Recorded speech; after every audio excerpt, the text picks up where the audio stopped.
1857 ஆண்டு நடைபெற்ற முதல் இந்திய விடுதலை போராட்டத்தில் தீரன் சின்னமலையின் படையில் பங்கேற்று வெள்ளையரை வீரத்துடன் எதிர்த்து போராடிய நம் மூதாதையரான கருப்பண கவுண்டரை பிரிட்டிஷ் அரசாங்கம் கணக்கன்பட்டி அருகில் கொலை செய்தது.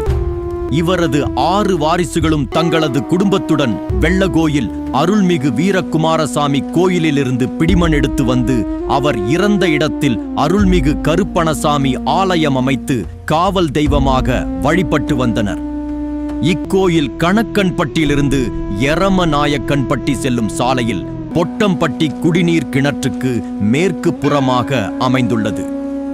காலஞ்சென்ற மூதாதையர் கருப்பண கவுண்டரின் வழித்தோன்றல்கள் தற்போது பல குடும்பங்களாக உள்ளனர். இவர்கள் அனைவரும் கருப்பணசாமியை காவல் தெய்வமாக கொண்ட உடன் பங்காளிகள் ஆவர்.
கருப்பணசாமி